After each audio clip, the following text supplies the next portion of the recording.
Bienvenue dans ce nouveau numéro de PAF avec un sommaire assez chargé puisque nous allons évoquer évidemment la situation sanitaire. Nous allons aussi parler de la réforme du mode de scrutin. Faut-il introduire la proportionnelle ? Ce n'est pas une question technique, c'est une question de vie de la démocratie. On va parler aussi des élections régionales et puis du projet qui se discute actuellement à l'Assemblée. On l'appelait autrefois projet sur le séparatisme. Maintenant, c'est le projet pour renforcer les valeurs de la République. Et pour en parler, eh bien, nous avons justement avec nous le député de la 9e circonscription des Yvelines, vice-président du groupe Modem à l'Assemblée, c'est Bruno Millienne. Bonjour. Bonjour. S'il est là, Stéphane Monson. Bonjour Patrice. Doyen honoraire de l'Université de Versailles-Saint-Quentin et professeur de droit à l'Université de Versailles-Saint-Quentin. Vincent Couronne, vous enseignez aussi à l'université. Vous êtes le fondateur des Surligneurs qui traquent les fake news dans la politique. Et en plateau, Florence Mercadet-Choquet, bonjour. Bonjour Patrice. Vous êtes avocate au barreau de Versailles. Et Jean-Charles Lajoigny, vous êtes éditeur. Bonjour, toujours. Des éditions Lajoigny. Absolument. Alors, on va commencer à évoquer la situation sanitaire, mais où est passé le confinement ?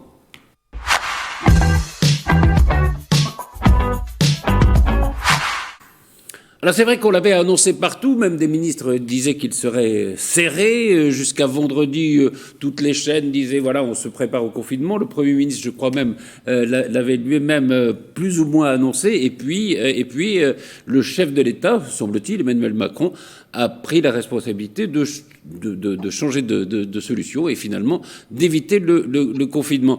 Je vais peut-être commencer avec vous, Bruno Millienne. Est-ce que y a plusieurs choses importantes. D'abord, le fait qu'il y a un chef qui décide.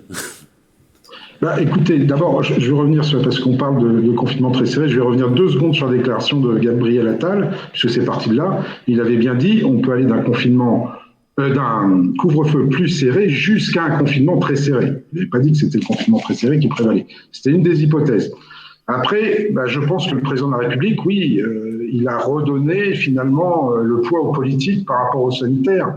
C'est un pari difficile parce que c'est parier sur le fait que on va maintenir l'économie, parier sur la responsabilité collective des uns et des autres, parce que sans gestes barrières, sans distanciation sociale, sans protection de chacun envers l'autre, on aura du mal à faire reculer cette pandémie. Il faut au moins la stabiliser, voire la faire baisser. Ce qu'on surveille beaucoup en ce moment, vous savez, c'est ce fameux indice R là, de reproduction. En ce moment, les derniers chiffres qu'on a eus, il est entre 1 et 1,1. L'idée, c'est qu'il tombe en dessous de 1, c'est-à-dire que 1 contaminé ne peut pas contaminer plus d'1 contaminé. Et à ce moment-là, on pourrait essayer de passer l'hiver. Parce qu'un confinement tout de suite, on serait sorti du confinement, on n'aurait pas pu le tenir plus de 3 semaines, pour être honnête. On serait sorti encore en période d'hiver, avec donc un facteur hiver qui est favorable finalement à la propagation du virus. Et puis pour finir, le variant anglais, même si effectivement il se multiplie peut-être un peu moins qu'on ne le craignait. Attendons de voir les chiffres. Les Français ont été très responsables pendant les vacances de Noël. S'ils le sont là, on va peut-être pouvoir essayer de maintenir les taux tels qu'ils sont et pas aller trop au-delà, même si on voit que ça monte quand même un petit peu. Mais si on arrive à faire baisser les choses et qu'on passe l'hiver comme ça, tant mieux. Sinon, de toute façon, à un moment ou à un autre, on ira vers le confinement, c'est clair. Oui, c'est au fond une sorte de miracle qui a eu lieu, parce que tout le monde s'attendait quand même si vous avez raison de rappeler que, voilà, on n'avait pris qu'un bout de la phrase de Gabriel Attal, mais c'est vrai que tout le monde s'attendait au confinement, et finalement, on peut faire autre chose, ça prouve quand même la politique peut faire autre chose que ce que préconisait l'ensemble des médecins, et notamment le conseil scientifique. Surtout, la politique peut faire de la politique, c'est-à-dire qu'un gouvernement peut gouverner, un président peut présider. C'est-à-dire qu'on a enfin un président qui s'appelle Emmanuel Macron et plus le professeur Delflecy. Voilà, c'est une bonne chose. C'est enfin la prévalence de la politique sur le sanitaire, c'est très bien. Après, on sait très bien que le confinement... ça ne sert à rien parce qu'on va confiner pendant 3 semaines et puis après on va déconfiner et ça va recommencer. On va pas vivre. Il y a un moment, il faut réaliser qu'on ne va pas vivre confiné pendant des années. Je vous poserai la question tout à l'heure parce que c'est intéressant si on se plaçait dans l'hypothèse où il y aurait chaque année, pourquoi pas, et ça peut être le cas. C'est ce qui va être le cas, bien sûr. Stéphane Monson, peut-être. C'est vrai que c'est très intéressant dans la façon de gouverner, parce que on est au fond dans la stratégie du peut-être que ça va marcher, peut-être que ça va pas marcher, et on est finalement à des façons de gouverner au jour le jour, alors que l'habitude d'un gouvernement, c'est de prendre de la distance, de prendre presque de la hauteur, de penser à moyen ou long terme. Là, on est vraiment le nez sur le guidon. Mais gouverner, c'est prévoir, je suis d'accord, mais encore faut-il être en mesure de prévoir. Et on voit bien que, tant en France que dans la plupart des autres États, du moins des États relativement démocratiques et des États de droit, je pense qu'on ne peut pas faire confiance dans les informations qui émanent de certains systèmes politiques, mais on voit bien que la prévision, que l'anticipation est impossible. Au mieux, une certaine forme de prévention, mais en tout cas, évidemment qu'on navigue au jour le jour. Je pense que ce non-confinement, c'est plutôt... alors, sur le plan sanitaire, moi, je ne m'y connais pas. Il me semble pourtant que les confinements ont été utiles, ne serait-ce que pour faire diminuer la pression hospitalière, qui est une donnée extrêmement importante. Mais sur le plan politique, je trouve que ce non-confinement est intéressant dans la mesure où il place également les citoyens devant leurs propres responsabilités. On a à mon avis, trop rapidement et trop fréquemment dénoncé une forme d'infantilisation. C'était un terme qui a fait fleuresse au cours de ces derniers mois. On place les gens devant leurs responsabilités et on verra bien. Mais en tout état de cause, je trouve que sur le plan politique, en tout cas, cette réponse présidentielle est une bonne réponse. Baudemillier des Florence Mercadet, il y a une chose intéressante, c'est qu'on a entendu pendant des semaines et des semaines beaucoup de critiques des leaders de l'opposition, je pense à Xavier Bertrand notamment, sur la gestion de la crise. On a l'impression que là, même à gauche, que ce soit à gauche, que ce soit à droite, les critiques ont tendance à se modérer, peut-être parce que tout le monde se pose la question, est-ce qu'on ferait autre chose ou est-ce qu'on ferait mieux à la place du gouvernement en place? C'est à moi que vous posez la question, Patrice. Oui, et Florence aussi. Ouais, alors, effectivement, le président a mis un petit peu tout le monde devant ses responsabilités, parce que vous voyez bien que depuis un an, quelle que soit la décision que prend le gouvernement, de toute façon, c'est la mauvaise. Quoi qu'on fasse, on confine, c'est mauvais, on déconfine, c'est mauvais, on laisse les écoles ouvertes, c'est mauvais, éventuellement, on va les fermer, il ne faut surtout pas. Donc, c'est une situation qui est compliquée. Et finalement, cette espèce de solution du peut-être, ou de la dernière chance, je ne sais pas comment on peut l'appeler, le président en ayant toutes les cartes en main, notamment les données économiques, et puis les données aussi de santé psychologique et psychique des Français, parce que ça tape sur le système de tout un chacun, hein, même je suis sûr parmi nous, a mis la barre dans la vraie responsabilité politique et finalement dans la confiance dans les citoyens. C'est ce que Stéphane Manson disait tout à l'heure, en leur disant, ben voilà, c'est pas qu'on vous fait porter la responsabilité, mais on pense que vous êtes capable de. Donc, on vous donne la main. Et là, les adversaires politiques, qu'est-ce que vous voulez qu'ils disent? Puisque comme on remet la balle, finalement, dans la main ou dans la raquette des citoyens en leur disant « prenons-nous tous en charge et on arrivera à s'en sortir », c'est difficile de critiquer politiquement cette décision. Est-ce que vous pensez, Florence Mercadet, que ça, évidemment que l'élection présidentielle qui va avoir lieu en 2022, est-ce que cette situation sanitaire va beaucoup jouer? Est-ce que ça sera retenu peut-être favorablement ou défavorablement contre le président sortant? C'est difficile à dire. C'est un peu difficile à dire puisqu'on est quand même dans une situation d'imprévisibilité, parce qu'on ne connaît pas et on avance comme on peut sur le plan sanitaire. Donc, si Emmanuel Macron arrive à endiguer ce virus, si d'ici la fin de l'année tout le monde est vacciné, voilà, si tout le monde est vacciné, si les chiffres tombent, bah oui, ça lui portera chance et je pense que là, il aura de sacrées chances de succès. Maintenant, par rapport aux autres mouvements politiques, jusqu'à présent, il ne faisait que critiquer, sans apporter de solution, parce qu'ils étaient bien incapables d'apporter de solution, en tout cas. Et là, comme disait monsieur le député, ils sont un peu coincés parce qu'ils ne peuvent pas critiquer quelque chose qui est raisonnable. Donc Emmanuel Macron fait en même temps, je vais protéger l'économie, mais en même temps un peu essayer de refermer sur l'économie la problématique notamment là des grands centres commerciaux qui sont fermés pour essayer en même temps de protéger la santé des Français, que ce soit la santé d'ailleurs mentale ou physique, puisque je pense que là, les citoyens auraient eu beaucoup de mal à supporter un troisième confinement, et que là, qu'ils puissent continuer à sortir, même s'ils doivent rentrer chez eux à 18h, c'est quelque chose d'important. Donc il a réussi à trouver un espèce d'équilibre. Oui, il a trouvé un espèce d'équilibre. Aux Pays-Bas notamment. Absolument, voilà. Donc cet équilibre est intéressant, oui. Il y a une chose qui me paraît très intéressante, c'est que la politique reprend un peu ses droits, enfin en tout cas au niveau gouvernemental. L'opposition est inexistante. Avec ou sans Covid, elle l'est. Mais ce qui est important, à mon sens, c'est l'émergence d'un nouveau discours des intellectuels qui reprennent un peu la parole et qui, eux, ont un discours assez intelligent.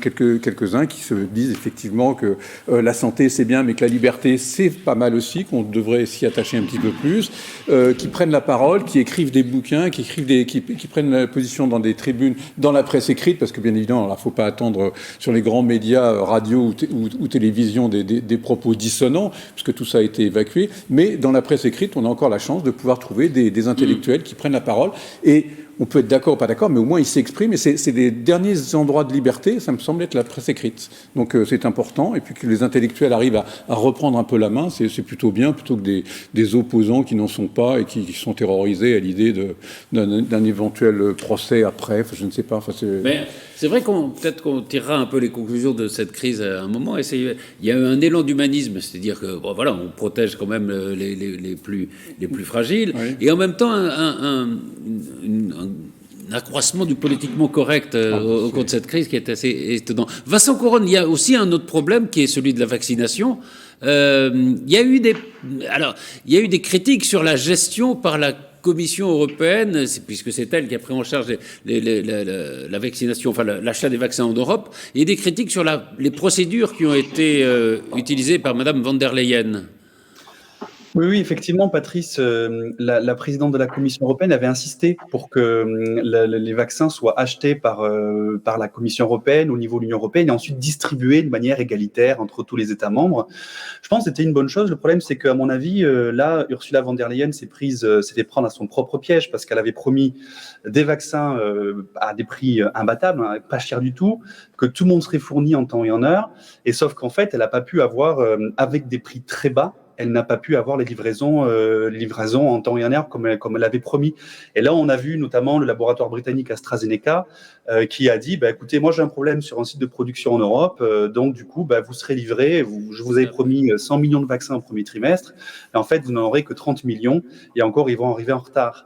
Et là, effectivement, Ursula von der Leyen a dit attendez, c'est pas ce qu'on avait prévu au départ. Sauf qu'AstraZeneca a dit oui, mais enfin, vu ce que vous payez comme prix pour le vaccin, très bas, il fallait pas non plus s'attendre à ce que vous soyez servis les premiers. Et donc là, il y a une bataille un peu entre la Commission européenne et le Royaume-Uni, en fait, finalement derrière. C'est une bataille en fait Union européenne, Royaume-Uni. Tout ça au lendemain du Brexit, c'est extrêmement symbolique. Et donc là, en fait, il n'y a pas vraiment de porte de sortie pour la présidente de la Commission européenne, qui a été déjà prise la main dans le sac par les médias allemands pour avoir déjà à plusieurs reprises, lorsqu'elle était ministre dans le gouvernement Merkel en Allemagne, pour avoir fait des promesses comme ça un petit peu intenables et finalement être partie sans vraiment assumer les responsabilités de cette promesse-là. Aujourd'hui, il faut savoir quand même au Parlement européen, certains commencent à parler vraiment d'une possible motion de censure à l'encontre de la présidente de la Commission européenne pour ça. Mais justement, Bruno Millienne, alors je parlais de l'Européen que vous êtes, parce que, en effet, alors ce qu'on peut critiquer dans la procédure qui a été faite, c'est d'avoir voulu faire baisser les prix, parce que finalement, c'est un raisonnement à court terme, puisqu'on gagne plus d'argent si on vaccine le plus de monde possible, le plus vite possible, plutôt qu'en faisant baisser le prix des vaccins. Mais en même temps, est-ce que l'idée que ça aurait été mieux si chaque pays s'était débrouillé, pas une idée totalement fausse? Je pense qu'elle est plus ou moins fausse parce que là, les commandes au total, si je ne me trompe pas, je n'ai pas tous les chiffres exacts en tête, mais la commande avoisine de 1 milliard de doses pour vacciner. 2 milliards, même 2 milliards. Pardon, 2 milliards de doses. 2 milliards. Après, on n'a pas la nature des contrats. Moi, ce que je trouve extraordinaire dans l'histoire, c'est qu'il y a un contrat de signé avec des chiffres. Oui. Des chiffres qui sont annoncés dans les contrats. Les laboratoires sont à mon sens, juridiquement, obligé de fournir l'Europe. Le fait d'avoir négocié ça 2 milliards de doses d'un coup, effectivement, vous obtenez des prix, mais c'est comme quand vous achetez, en gros, n'importe quel produit, plus vous en achetez un nombre important, plus le prix baisse. Et ça a surtout permis de rendre le vaccin gratuit. Alors, il n'est pas totalement gratuit parce que c'est l'État qui le paye, mais en tout cas, le contribuable n'a pas à avancer l'argent et à être remboursé par la sécurité sociale avant. Après, en tout cas pour la France, nous sommes un des seuls pays à offrir à la fois les tests et les vaccins gratuitement. Et du coup, la stratégie vaccinale de la France paraît un petit peu moins idiote que ce qui avait été dit au début, puisque les doses qui nous restent, heureusement il nous en reste, vont aller pour assurer au moins la deuxième vaccination des primo-vaccinés du mois de janvier, de manière à ce qu'ils soient, eux, complets. Et puis, comme ça va nous permettre de tenir le coup jusqu'au moment où les doses arriveront. Vous avez vu, je crois, c'est AstraZeneca qui a dit qu'ils allaient en livrer un peu plus. Moderna aussi a dit qu'ils allaient en livrer un peu plus. Sanofi va fabriquer pour Pfizer à Francfort. Malgré tout, le poids européen, je pense qu'à un moment ou un autre, ça va se réguler. Le problème avec AstraZeneca, c'est que l'Angleterre fait face, enfin la Grande-Bretagne fait face à une pandémie hallucinante parce que on n'a rien fait en matière ni de confinement, ni de protection des citoyens pendant des mois, et a surgi ce fameux variant anglais qui a provoqué une pandémie exponentielle. Et effectivement, ils ont besoin, à la limite, parce que la situation est beaucoup plus délicate que dans beaucoup de pays d'Europe, ils ont besoin d'avoir un maximum de vaccins pour essayer de faire baisser cette tension de la pandémie en Grande-Bretagne. C'est très compliqué, cela. Alors, peut-être que dans les contrats, il n'y avait pas tout. Je ne sais pas, je ne les ai pas eu, les contrats. Mais s'il n'y avait pas tout, effectivement, c'est une faute. Oui. C'est peut-être un des reproches d'ailleurs qu'on peut faire au fonctionnement de la Commission européenne, c'est peut-être le secret. Après tout, les contrats, ils pourraient être publics et ça serait peut-être plus simple. Florence Mercadet ? Oui, alors j'ai pas vu les contrats, comme tout le monde, mais j'entendais des interviews sur ce sujet et ce que j'ai compris, c'est que AstraZeneca, bien évidemment, a mis dans ce contrat qu'il n'avait qu'une obligation de moyens. C'est-à-dire qu'ils peuvent éventuellement déroger au contrat s'ils démontrent qu'en toute bonne foi, ils ne peuvent pas livrer. Et eux, ils se cachent derrière le fait qu'ils ont un problème, effectivement, de production. Et je pense qu'ils mettent en avant cette obligation de moyens. Donc, ils n'ont pas d'obligation de résultat de livrer les doses, mais une obligation de moyens. Donc, en se cachant derrière en se cachant ou pas, d'ailleurs, j'en sais rien, sur le fait qu'ils ont un problème de production qui fait qu'ils ne pourront pas produire autant et qu'ils ne pourront pas livrer autant, soit on arrive à démontrer qu'ils sont de mauvaise foi et qu'en réalité, c'est un coût politique. Ils vont fournir. Donc, oui, mais à 40 millions au lieu de. C'est-à-dire, ce qu'on oublie toujours, c'est que, quand même, les chiffres sont impressionnants. Il faut vacciner 8 milliards de personnes. C'est quand même voilà, absolument incroyable. Et c'est vrai qu'en un an, quand même, ce qu'ont fait les laboratoires est absolument extraordinaire, quand même. Les chercheurs et les laboratoires. Ce qui est extraordinaire, j'attends avec impatience fin août et la tête de notre ministre de la Santé, Olivier Varian, avec ses soi-disant 70 millions de Français vaccinés. D'abord, il aura trouvé 4 millions de Français. De plus. 4 millions de Français en plus. Il va y avoir des naissances. Bah oui, mais des naissances prématurées. Entre son annonce et le mois d'août, ça fait court. Mais voilà, 70 millions, enfin, je veux dire, on sait très bien que ça n'aura pas lieu. Enfin, je veux dire, surtout qu'il y aura des personnes qui refuseront de se faire vacciner. Donc, Pardon ? Juste un mot peut-être sur les contrats. Certains ont été publiés, et j'ai lu notamment le contrat AstraZeneca. Et effectivement, comme le dit Florence, elle a raison, il prévoit bien une obligation de moyens. Et c'est là où AstraZeneca est un peu de mauvaise foi, parce qu'ils disent en gros, on n'a plus les moyens de les produire suffisamment en Europe, mais par contre, on les produit toujours en abondance au Royaume-Uni. Et c'est pour ça que Ursula von der Leyen a mis en place un certificat d'exportation, c'est-à-dire que tous les vaccins qui quittent le continent doivent être déclarés auprès de la Commission européenne pour vérifier qu'il n'y a pas de mauvaise foi de la part d'AstraZeneca. Mais voilà. Mais jusque-là, le secret de ces contrats, en fait, il est dû à des secrets industriels de manière générale. C'est que tous les contrats, même conclus avec un État, avec un opérateur comme celui-là, en général, sont secrets. C'est pas dû à la Commission européenne. Après, si je peux me permettre juste un mot, Patrice, on a beaucoup entendu parler de l'achat de licences sur les vaccins. Alors, c'est possible, mais ce que oublient les gens qui prônent ça, c'est que derrière, il faut avoir les lignes de production. Et une ligne de production de vaccins, ça ne se fait pas en 2 semaines. Donc, c'est encore ça un petit peu de la politique politicienne qui ne peut pas fonctionner dans la réalité du quotidien, en tout cas. Oui, c'est vrai qu'on aura dit, ça sera intéressant de voir tous les n'importe quoi qu'on a dit pendant cette crise sanitaire. Et il y en a un paquet. Juste un mot, peut-être, Stéphane Monson. Il y a aussi, dans la décision d'Emmanuel Macron, j'y reviens, il y a aussi la situation économique, il y a aussi la situation de la dette de l'État. Je crois que la dette de l'État, pendant la crise sanitaire, c'est 700 000 euros par minute d'accroissement. Donc c'est quand même des choses énormes. Et si on prend un peu de distance, c'est-à-dire que si on se dit, au fond, si cette crise sanitaire, et c'est un peu, d'ailleurs, dans la mentalité des gens, c'est un peu ce qu'ils se disent, finalement, ce qui est dur à penser, c'est qu'elle continue, alors qu'on pensait qu'elle pourrait s'arrêter. Mais si on se disait, tiens, ben, il va y avoir des crises sanitaires tous les ans, on voit bien que le confinement ne peut plus être une solution. Parce que sinon, c'est la chute de l'économie, c'est la chute des systèmes de santé, etc.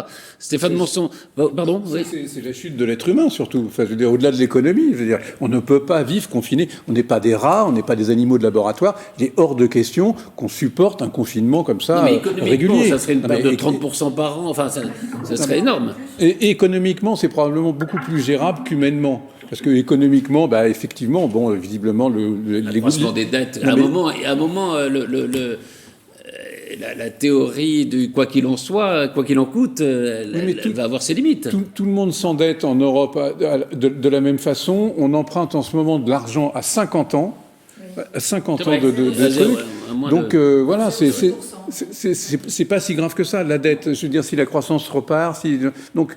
Oui, mais s'il y a une crise, un confinement, la croissance ne repart pas. Bien sûr, mais on peut faire confiance à l'économie et à une certaine vision du capitalisme pour se régénérer tout seul. Ça, je suis pas trop inquiet, mais les gens vont devenir dingues. Il faudrait que l'argent emprunté, qui soutient l'économie, utilise ce moyen aussi pour faire un virage au niveau économique et puis le réorienter et l'aider à se réorienter sur des problématiques écologiques et de climat, parce qu'on emprunte sur 50 ans, mais dans 50 ans, dans quel état sera la Terre en même temps, hein. Donc il faut aussi pouvoir restructurer et réorienter l'économie. Ce qui est certain, c'est que si les chiffres sont exacts, je pense qu'au fin de mars, on aura 5 millions de Français vaccinés. Peut-être que, je vous pose la question, Bruno Millienne et Stéphane Monson, est-ce que, une fois qu'on aura 5 millions, par exemple, de Français vaccinés, est-ce qu'on pourrait leur permettre d'accéder, je ne sais pas, au musée, au théâtre, de reprendre une partie de la vie, justement ? Est-ce que c'est envisageable ? Patrice, ça dépend effectivement, parce que le vaccin Pfizer et le Moderna, pour ne prendre que ces deux-là qu'on connaît très bien, AstraZeneca, je le connais moins pour l'instant sur les effets, mais Pfizer et Moderna vous protègent, vous. Ça c'est clair, vous êtes protégé contre le fait de développer la maladie. Pour autant, est-ce que vous n'êtes pas quand même contagieux si vous avez une charge virale importante ? Donc effectivement, on pourrait imaginer que ces gens-là puissent sortir, mais de toute façon, on gardera le masque, j'imagine, et les mesures de barrière encore pendant longtemps, jusqu'à ce qu'on ait atteint 60% de la population vaccinée, ce qui est à peu près le seuil de l'immunité collective. Donc voilà, il ne faut pas non plus promettre aux gens que tout d'un coup, parce qu'ils auront eu la double dose, qu'elle soit Pfizer ou Moderna, ils peuvent jeter leur masque et circuler dans la rue comme ils veulent. Je ne crois pas que ça se passera comme ça, malheureusement. Cela étant, si on met toutes les personnes vaccinées ensemble dans un théâtre, il n'y a pas de problème. C'est vrai qu'on pourrait peut-être envisager de reprendre peu à peu une vie normale. Oui, mais cela étant, il faudra avoir un passeport de vaccination. Oui. Sur ce point précis, moi j'ai une petite divergence avec le gouvernement, ça m'arrive. C'est que moi, le milieu de la culture, des théâtres, des musées, etc., je ne l'aurais pas fermé. Parce que les mesures barrières qu'ils mettent en place sont suffisantes, surtout quand vous avez plusieurs chaises entre deux personnes et que vous gardez les masques.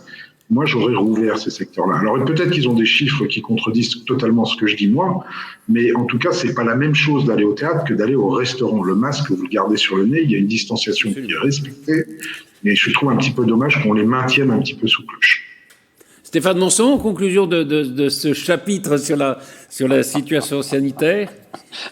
La conclusion, vous êtes terrible, Patrice. Si, l'essentiel est de ne pas conclure, je ne sais plus qui dit ça, je crois que c'est la Bruyère.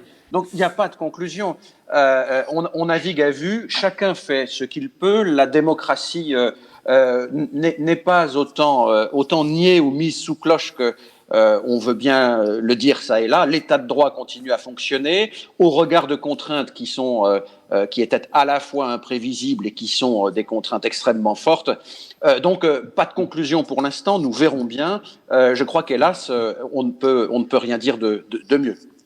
peut-être que il va falloir quand même apprendre à vivre avec ce virus de plus en plus. On va passer à la politique et on va parler de la réforme du mode de scrutin pour ou contre la proportionnelle.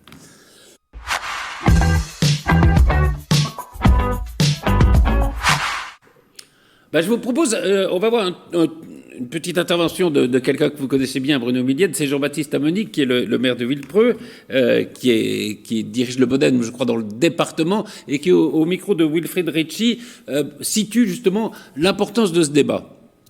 Plus aussi qu'une proposition, c'est un des principes qui a permis de sceller l'alliance entre François Bayrou et Emmanuel Macron pour la présidentielle de 2017. Nous y sommes très attachés et nous espérons que le président de la République et le gouvernement puissent mener cette réforme avant la fin du quinquennat, ou en tout cas s'engagent très fortement à le faire en début d'un quinquennat prochain si le président Macron était amené à être candidat et à être réélu. Mais aujourd'hui, je crois que c'est vital. Il y a une crise sanitaire, il y a une crise économique et sociale qui va s'installer dans le pays pendant plusieurs années peut-être, et il ne faut pas qu'on ait une crise démocratique. Et pour répondre justement à cette inquiétude, il faut absolument aujourd'hui que nous revoyions notre mode de scrutin et que nous reconsidérions aussi le Parlement. Voilà, c'est intéressant ce qu'il dit parce que on va parler évidemment de la technique, qu'est-ce que c'est la proportionnelle, quelle proportion de députés pourraient être élus à la proportionnelle, mais au-delà de ça, c'est une question de vie de la démocratie. Bien oui, ce que dit Jean-Baptiste Amonique est intéressant, mais c'est pas tant la promesse qui a été faite au Modem pour qu'on rejoigne le candidat Macron, c'est plus, on le voit bien, que la démocratie se délite sous cette Ve République, encore plus depuis qu'on est passé sous le quinquennat d'ailleurs. Vous avez bien vu que si c'était valable, on va dire, du temps de De Gaulle, Pompidou, et puis après jusqu'à Giscard d'Estaing, le premier à avoir fait la proportionnelle, ça a été Mitterrand, on n'a pas eu de crise démocratique, d'accord ? Après, on dit oui, mais la proportionnelle, ça rend le pays ingouvernable. Je suis désolé, sous la 4e République, depuis 1951, la proportionnelle n'existe plus. Donc c'est pas la proportionnelle qui a tué la 4e République, par exemple, plutôt la Constitution qui existait à l'époque. C'est un besoin de représentativité démocratique et de poids du Parlement dans notre démocratie. Nous sommes les représentants du peuple. Comment vous voulez expliquer aux gens que si nous sommes les représentants du peuple, leurs représentants ne sont pas représentatifs de ce qui existe dans la société ? Enfin, vous voyez, moi, vous savez très bien, je ne partage en rien les thèses du Rassemblement national, mais quand même de voir qu'ils ont, je ne sais plus, 6 ou 7 députés à l'Assemblée nationale alors que Marine Le Pen était au 2e tour, pour ceux qui ont voté pour Marine Le Pen, c'est juste insupportable. Ils ne sont pas représentés à la hauteur de leur poids politique dans le pays. Donc cette question de la proportionnelle doit arriver. Et puis quant aux critiques, je suis désolé, les sénateurs sont les premiers à critiquer ça, mais enfin ils sont quand même un peu élus à la proportionnelle, et même pas par le peuple, par les élus. Et puis les municipalités et les régions ont un scrutin proportionnel avec prime majoritaire, et ça fonctionne parfaitement. Donc il faut arrêter avec ce mythe de la proportionnelle qui empêcherait la France d'être gouvernée. Elle sera gouvernée avec plus peut-être de coalition, plus de poids du Parlement, et on a besoin que le Parlement reprenne du poids. C'est impératif, l'exécutif est important, mais les députés sont les représentants du peuple, et à ce titre-là, ils doivent avoir aussi la mainmise sur l'action gouvernementale. Stéphane Monson, justement, on est dans une histoire de la Ve République. Il y a la tradition gaulienne avec la prééminence du pouvoir exécutif et qui s'accompagne en effet du scrutin majoritaire. Est-ce que passer à un scrutin proportionnel, ça n'est pas une autre histoire de cette République ? Est-ce que c'est compatible au fond avec la Ve République ? Au fond, moi, si vous voulez, je ne me pose même pas la question de la compatibilité, puisque rien n'est figé, fort heureusement. Les régimes sont faits pour évoluer. Vous savez bien que la Constitution de la Ve République a été révisée 27 ou 28 fois depuis 1958. Il appartient à chaque peuple, à un moment donné, de se donner les règles qu'il estime les meilleures. Alors, la proportionnelle intégrale, évidemment, le tout est de voir ce qu'on met derrière le terme proportionnel. La proportionnelle intégrale, elle n'est pas en France une tradition. De mon point de vue, elle n'est pas souhaitable. Mais comme le signalait Bruno Millienne tout à l'heure, les scrutins locaux, du moins pour les communes de plus de 1000 habitants et les autres collectivités et la région, admettent un scrutin. Alors, on dit toujours scrutin proportionnel à correctif majoritaire. Moi, je pense que c'est plutôt l'inverse. C'est un scrutin majoritaire à correctif proportionnel, dans lesquels, au fond, les choses se passent extrêmement bien. Et ce que disait le député Bruno Millienne tout à l'heure à propos du Front National, enfin du Rassemblement National, dont je ne partage absolument pas les idées, est très vrai. Il est totalement anormal qu'une force politique qui revêt un tel poids politique dans la vie démocratique française ne soit pas plus représentée au sein du Parlement. Alors, il y a en effet un tabou à l'égard de la proportionnelle, ce tabou ou cette crainte, ou cette frayeur de l'instabilité, du pays ingouvernable, etc. Il me semble pas que ce soit vraiment les perspectives tracées au moins par un correctif proportionnel. Et puis enfin, quant au poids du Parlement, ça aussi c'est un serpent de mer depuis 1958. On sait que, au fond, les parlementaires disposent dans les textes de tous les outils nécessaires pour peser plus s'ils le souhaitaient, mais ceci posé, il est vrai que le phénomène majoritaire, le principe majoritaire, tel que nous le concevons dans notre culture politique, eh bien, a plutôt tendance à paralyser ces outils, à faire en sorte qu'ils ne sont fondamentalement pas suffisamment utilisés pour des considérations purement politiques. Donc, introduire une dose de proportionnel, le tout est de savoir dans quelle proportion, il me semble que c'est un élément de respiration démocratique qui est absolument nécessaire au régime. Alors, on va discuter du taux de proportionnalité de ces élections. Jean-Charles Lajoie, il y a aussi, on voit bien la crise démocratique, on voit bien la multiplication de ces commissions de citoyens, etc., tirés au sort. Est-ce que justement, si le Parlement était mieux représenté, on aurait moins besoin de ce genre de J'espère, parce qu'effectivement, cette multiplication de comités théodules, comme on disait à une époque, c'est juste ridicule. Des gens qui ne représentent rien, qui sont tirés au hasard. Je demandais si quelqu'un sort pas dans la rue en disant tiens, allez, vous avez une bonne tête. Enfin, et en plus avec les masques, savoir s'ils ont une bonne tête, c'est difficile. Enfin, donc on fait venir des gens, on ne sait pas de quoi ils discutent, quelle expertise ont, aucune. Alors effectivement, comme le disent Monsieur le député et Monsieur le prof de droit à l'instant, tout à fait raison. Monsieur Bruno Millienne et Monsieur Stéphane Monson, voilà. Que le Front National ne soit pas représenté ou quasiment pas à l'Assemblée, c'est scandaleux. Que ces sinistres gilets jaunes, s'ils ont envie de voter, comme ça, ils arrêteront de râler, ils voteront pour qui ils veulent, et puis voilà, ils verront un petit peu ce que c'est. Ils seront représentés si jamais ils arrivent à trouver un candidat ou à voter pour quelqu'un, et s'ils trouvent le chemin du bureau de vote, ça c'est autre chose. Mais voilà, donc vous n'aimez pas tellement vous. Non. ça ne sera que. J'ai cru sentir ça. Ça ne pourra être que totalement positif. Enfin, je veux dire, voilà, que les gens puissent être représentés. Ça calmera les râleries, les éventuelles jacqueries, enfin tout ce qu'on peut imaginer.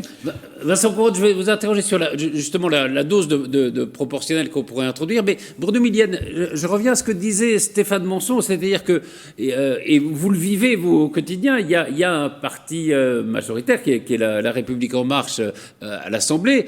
Vous êtes avec le MoDem allié de ce parti, mais on voit bien que souvent le parti majoritaire, on disait autrefois les godillots, obéit à l'exécutif sans faire entendre sa voix. Il y a même eu d'ailleurs au MoDem, à l'REM, des groupes dissidents qui ont dû se créer d'ailleurs. Oui, mais ça, c'est inhérent, je vous dis, à ce qu'on vit dans la Ve République, surtout depuis le quinquennat, parce que, vous le voyez bien, si nous sommes godillots, d'autres ont été godillots avant nous, qu'ils soient de droite ou de gauche. Enfin voilà, le fait majoritaire entraîne cela. Après, effectivement, il y a le problème politique qui fait on ne peut pas montrer ces dissonances aux yeux du public, parce que malgré tout, si on a été élu majoritairement, c'est pour permettre de mettre en place le projet du président de la République pour lequel les Français ont voté. Bon, mais en coulisses, je peux vous dire que ça bataille ferme, souvent sur certaines choses, et à chaque loi qui arrive, il y a des réunions ministérielles où chacun fait valoir ses droits, et des fois on y arrive, des fois on n'y arrive pas, on y arrive de plus en plus, bizarrement, mais tant mieux.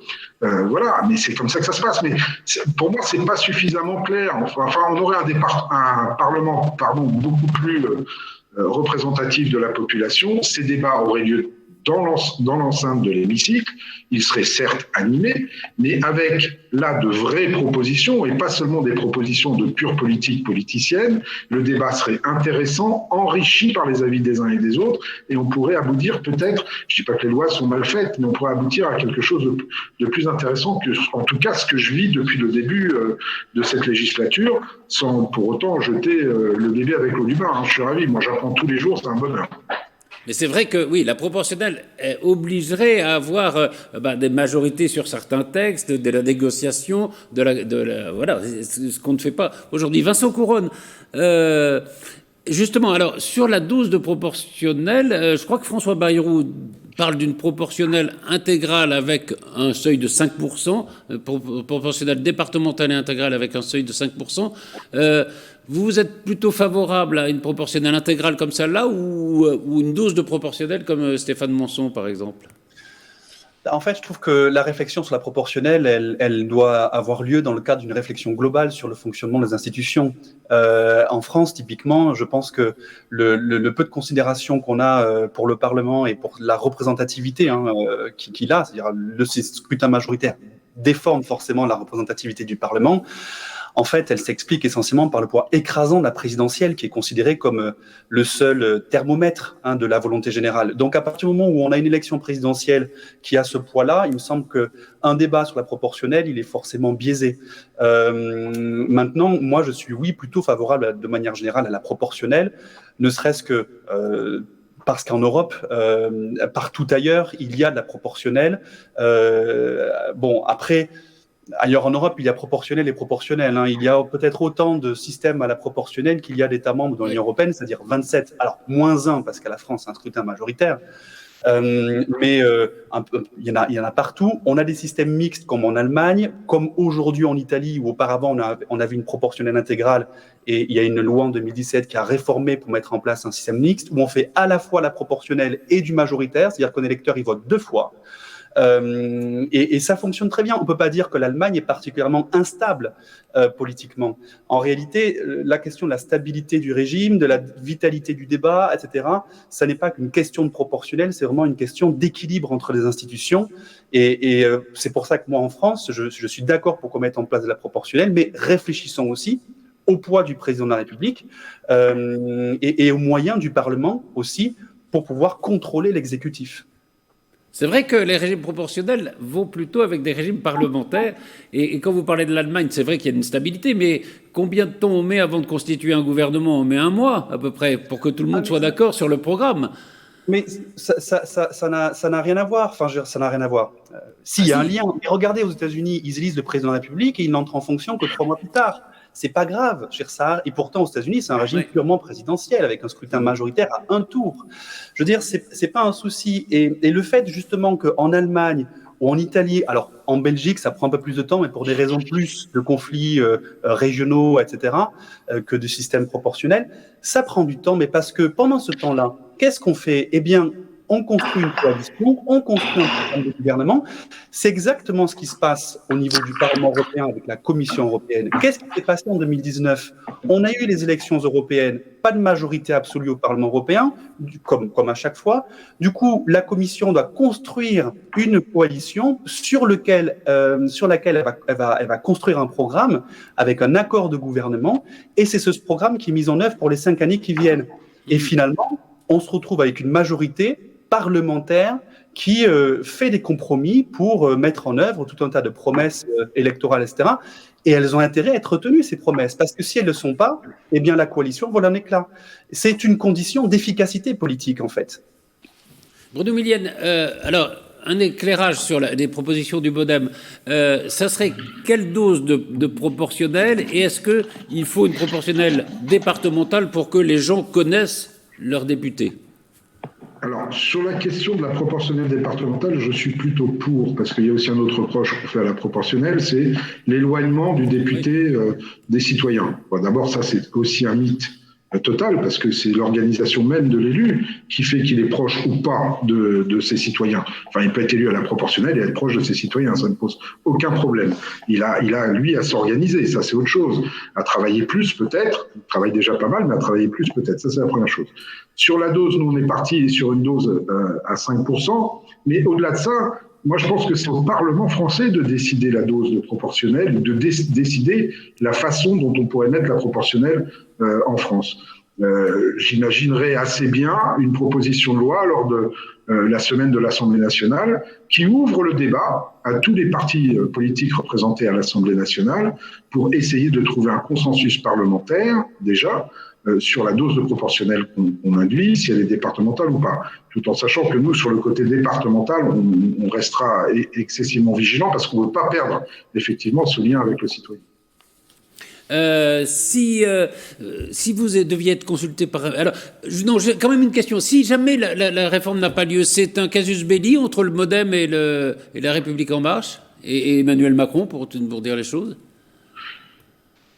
Là, honnêtement, je ne saurais pas vous répondre là-dessus. Je ne sais pas vous répondre là-dessus. Vous voyez bien ce qui se profile à l'horizon comme combat pour les présidentielles en 2022, même si on est encore à 18 mois et qu'il peut se passer beaucoup de choses. Vous voyez bien les forces en présence qu'on nous annonce au deuxième tour.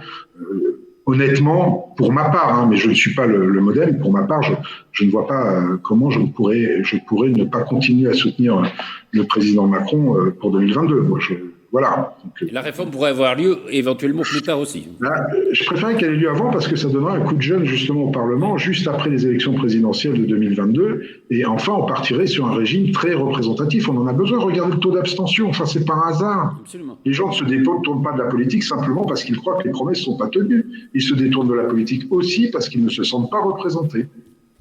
Pour conclure, Florence Mercadé-Choquet, si vous deviez être consulté par référendum, vous préfériez être consulté sur le climat ou sur le changement de scrutin? Voilà. Parce que François Bayrou, non, je dis ça parce que François Bayrou a dit, si le Parlement n'examine pas le projet, peut-être on peut faire un référendum, et ça serait plus utile que le référendum sur le climat, puisque la clause existe déjà dans la Constitution. Un référendum sur le climat, je ne sais pas quelle question pourrait être posée. À peu près, c'est l'introduction dans la Constitution. D'accord, pardon. Oui. Je trouve que ce référendum sur le climat n'a pas beaucoup de sens, puisque c'est déjà dans la Constitution, donc je ne vois pas bien l'intérêt de ce référendum. Si on doit faire un référendum sur le climat, autant faire un vrai référendum sur... Et encore, je pense que c'est le politique qui doit décider et mener la barre sur le problème. Plutôt l'Assemblée. Donc, finalement, plutôt l'Assemblée, oui. On va parler un peu des élections régionales, puisqu'on a appris le retrait de Jean-Michel Blanquer, qui devait peut-être mener la liste majoritaire aux élections régionales en Île-de-France.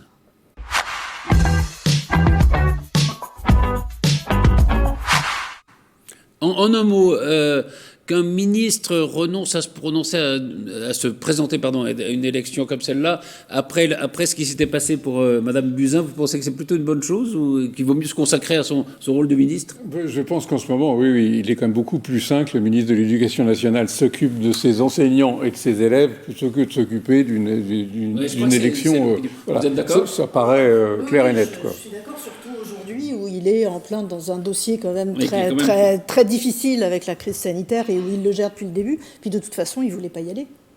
Non, il avait pas se traînait des cas de fer, il ne voulait pas y aller. On poussait à le faire. Justement, Bruno Millienne, vous êtes conseiller régional? Absolument. Mais vous êtes allié à Madame Pécresse au conseil régional? Oui, mais on a quelques différences de vue depuis un certain temps. Pour une raison simple, c'est que moi j'ai toujours considéré que les collectivités territoriales ne devaient pas être dirigées de façon clanique. C'est-à-dire qu'elle ne devrait pas être dirigée de façon politique sur la base d'un seul parti majoritaire et ne jamais laisser la place aux autres. C'est valable pour les municipales, c'est valable pour les intercommunalités, c'est valable pour le département, c'est valable aussi pour la région. On n'arrive pas à se défaire de ça au niveau national, vous voyez, c'est compliqué. Au moins, soyons, puisque les régions ont énormément de compétences, dont la compétence économique dont on va avoir vraiment besoin dans les mois qui viennent, il faut être en capacité de pouvoir travailler avec tout le monde et de proposer à l'opposition, aux oppositions de travailler.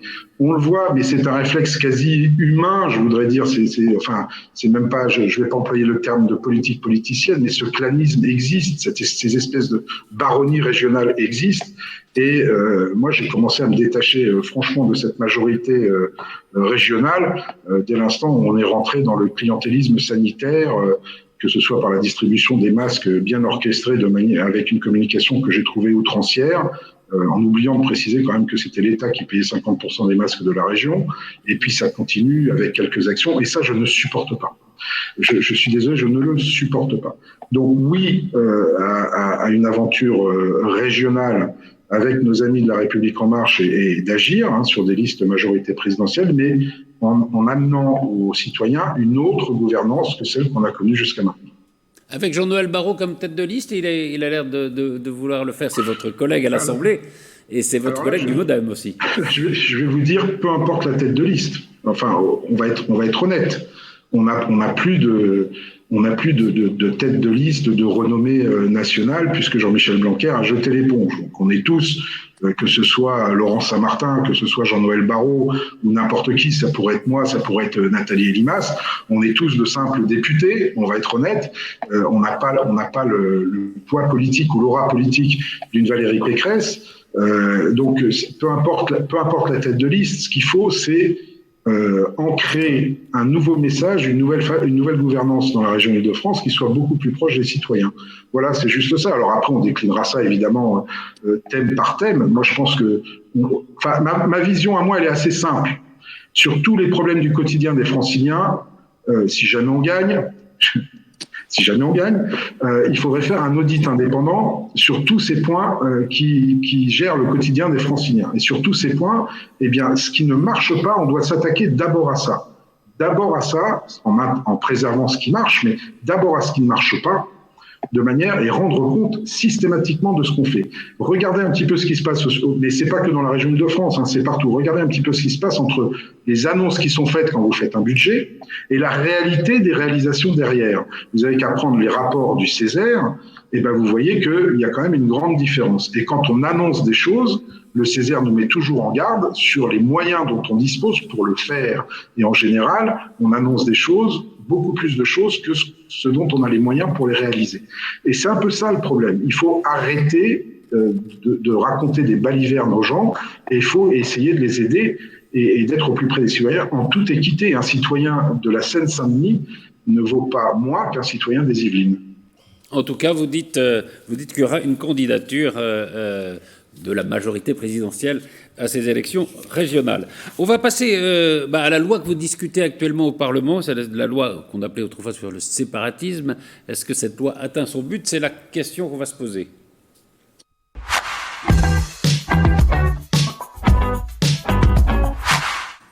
Alors c'est le projet de loi confortant les principes de la République, puisque ça s'appelle comme ça maintenant, et qui est sous le feu de deux critiques, au fond.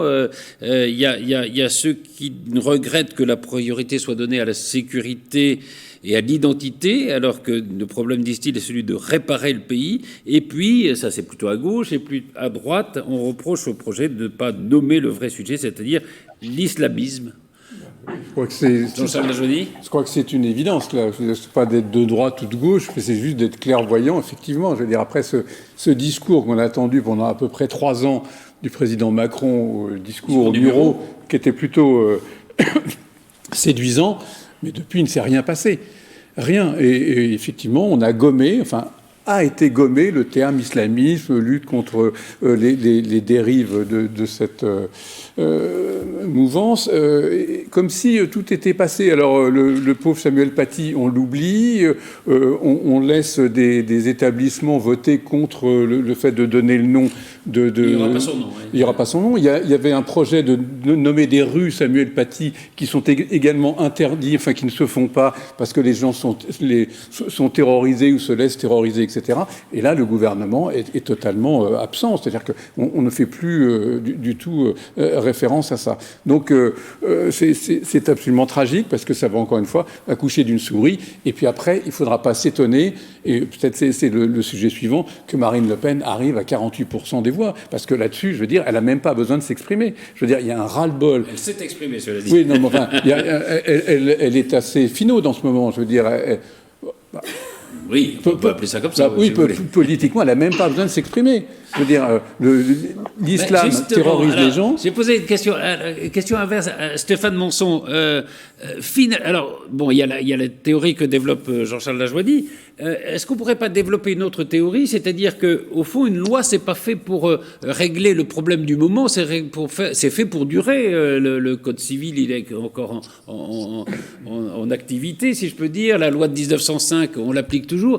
Est-ce que c'est pas plus intelligent, au fond, de faire une loi qui n'est pas justement située juste contre l'islamisme, mais qui englobe beaucoup de problèmes? C'est manifestement, enfin en tout cas au regard de ce que je peux en suivre de loin, le parti qui a été choisi et qui est parfaitement assumé. Il était difficile sur un plan tant politique que juridique, de parler de droit.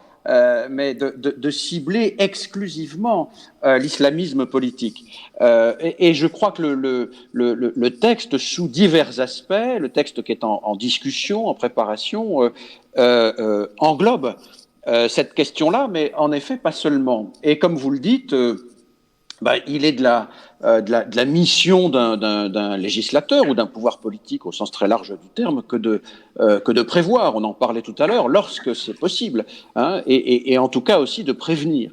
Et sur le plan strictement politique, Jean-Charles disait à l'instant que Marine Le Pen engrange des soutiens sans même avoir à s'exprimer. Je pense qu'elle a fort bien compris que, au fond, sur ces questions-là, moins elle s'exprimait, moins elle s'exposait. Parce que moi, je suis assez frappé par la médiocrité de ces analyses, et des analyses, non pas d'elle personnellement, mais de très nombreux élus ou représentants du Rassemblement national qui, manifestement, ne travaillent pas correctement leur dossier. Sur ce point, comme sur beaucoup d'autres, d'ailleurs. Ça, c'est quelque chose qui me frappe de manière assez manifeste. Donc, il y a ici, en effet, toute une difficulté qui est énorme aussi, d'aller se saisir de ces questions sans stigmatiser. Je ne crois pas que les textes, pour l'instant, versent dans la stigmatisation, contrairement à ce que disent certaines parties de l'opposition politique, mais en exprimant et en mettant en place des systèmes, des mécanismes efficaces. Dire qu'il ne se passe rien, c'est pas vrai. Le ministère de l'Intérieur, le ministère de la Justice ont conduit des actions, alors qui sont des actions dans les faits, qui ont, me semble-t-il, porté leurs fruits. Je pense par exemple à des fermetures administratives de lieux de culte ou encore à des dissolutions d'associations. Donc les choses avancent, hein, les choses se déroulent, mais sur un terrain délicat, sur un terrain miné, sur un terrain qui est hautement inflammable sur le plan politique. Florence Percadet. Oui, je suis parfaitement d'accord avec Stéphane Monson, mais je voulais juste rajouter quelque chose sur Marine Le Pen. Le Rassemblement national a préparé un contre-projet de loi sur... LR aussi, hein, d'ailleurs. Oui, je vais rester juste sur le Rassemblement national, puisqu'on disait qu'elle était taisante. Cela étant, là, le Rassemblement national ne va pas être taisant dans le cadre de l'étude de cette loi, puisqu'ils ont un projet de loi, mais là, qui est ultra populiste est très et ouvertement anti-islamiste, assez violent. Oui, qui ciblé là-dessus. Qui cible complètement, et donc c'est pour encore ramasser des voix en vue de l'élection présidentielle. Anti-islamiste, c'est pas choquant. Enfin, je veux dire, tout dépend anti-islam, probablement, mais anti-islamiste, le terme ne me choque pas. Comme il nous reste très peu de temps, un mot de Vincent Couronne, et puis je voudrais Bruno Millienne aussi là-dessus, sur ce projet. Oui, là-dessus, effectivement, le Rassemblement national est très véhément dans ce qu'il dit de sa proposition, et je suis d'accord avec Florence sur l'analyse. En revanche, quand on lit en fait le projet, la proposition faite par le Rassemblement national, en réalité, il n'y a pas grand-chose dedans. Il ne propose que des choses qui existent déjà, interdire les manifestations qui doublent l'ordre public, interdire les prêcheurs de haine, etc. C'est déjà des choses qui existent déjà. Stéphane Monson disait tout à l'heure qu'on a fermé des mosquées radicales, qu'on a dissous des associations, etc. Ça existe déjà. Alors en réalité, le Rassemblement national, je pense que surtout, il ne dit pas grand-chose publiquement parce qu'il n'a pas grand-chose à dire. Ah ben c'est bien d'avoir lu le projet, parce que voilà, on peut être attiré par le titre, et finalement quand on le lit, il n'y a pas grand-chose dedans. Bruno Millienne, le fait que justement il y ait des critiques des deux côtés, à droite, à gauche, de ce projet de loi, est-ce que ça prouve pas que finalement il est peut-être pas si mauvais que ça? Oui, on a tendance à dire ça, mais enfin, il faut se méfier de ce genre de formule toute faite. Moi, je voudrais faire un tout petit point de sémantique, puisque j'étais au discours du président au Muro. Quand il a fait son discours, il a bien parlé de séparatisme au pluriel, dont le séparatisme islamiste. Il n'a jamais été question de faire une loi contre le séparatisme islamiste. C'est le problème du moment, mais des séparatismes, on peut en avoir d'autres. Donc cette loi, elle est faite pour englober tout un tas de possibles séparatismes. Donc on a vu qu'il y a différentes choses qui sont déclinées dans cette loi. Il y a des choses qui sont déjà mises en action, notamment ça a été rappelé par Stéphane Monson sur la fermeture de certains lieux de culte, sur la dissolution de certaines associations. On n'a pas attendu la loi, puisqu'on peut déjà le faire aujourd'hui, mais en tout cas les choses ont accéléré. Et je voudrais quand même vous dire qu'avant qu'il y ait ce discours et avant que cette loi soit proposée, il y a derrière plus de 2 ans de travail dont on n'a pas parlé, sur un certain nombre de quartiers en France, où on a mis ensemble tous les services de l'État, à savoir l'éducation nationale, la justice, la police, les forces de police et de gendarmerie, mais aussi la direction des DDFIP, la direction des fiscales, des finances, etc. Ils ont tous travaillé ensemble pour essayer de faire remonter au gouvernement quelles étaient les conclusions et de voir un petit peu comment tout se passait dans ces quartiers-là, où en risque de séparatisme islamiste ou autre, peu importe, mais en risque de séparatisme. Et c'est de cette réflexion qu'est né le discours du président de la République et la loi qu'on va étudier à partir d'aujourd'hui, puisque hier, c'était la discussion générale à l'Assemblée nationale, mais on rentre dans le dur à partir d'aujourd'hui. Un mot pour conclure, mais rapidement, parce qu'il faut qu'on se quitte. Non, ça va? Oui, bon. non, attendons qu'on discute de cette loi. Alors, si vous voulez. Mais quel est l'autre séparatisme qui nous inquiète? C'est juste cette question. Il peut y en avoir d'autres dans l'avenir. l'avenir. Il peut y en avoir d'autres. Tout le monde est là. Il n'y a pas que les religions. Non, mais on se protège. Oui, il n'y a pas que le séparatisme islamiste. Quel est l'autre? Je peux juste répondre à M. Lajoigny. Je n'imagine pas aujourd'hui d'autres séparatismes. Il pourrait y en avoir. Je dis simplement que si on regarde en termes de religion, moi je ne trouve pas dommage que cette loi mette sur pied d'égalité toutes les religions. Voilà, je vous le dis franchement. Il n'y a pas à faire de différence entre chacune des religions. Ça remet effectivement l'islam sous contrôle de la République, alors qu'il n'y était plus, et ça remet les autres peut-être un petit peu plus sous contrôle, même si elle n'en avait pas besoin. Mais au moins tout le monde est mis à pied d'égalité devant cette loi. Et ne cibler que l'islamisme, c'est aussi le risque de jeter les musulmans, beaucoup de musulmans dans les bras de l'islamisme. C'était un risque aussi. Oui, vous disiez ? Louis, l'Observatoire de la laïcité pointe depuis quelques années la montée du problème des mouvements évangéliques, que l'on voit assez peu, mais qui pourraient potentiellement constituer dans les prochaines années un vrai problème vis-à-vis des lois de la République. Mais l'Observatoire de la laïcité est assez contesté, il faut le dire aussi. Merci en tout cas à tous d'avoir participé à cette émission. Merci Bruno Millienne, merci Stéphane Monson, merci Vincent Couronne, merci Florence Mercadet-Choquet et merci Jean-Charles Lajoigny, et à très vite pour un nouveau numéro de PAF.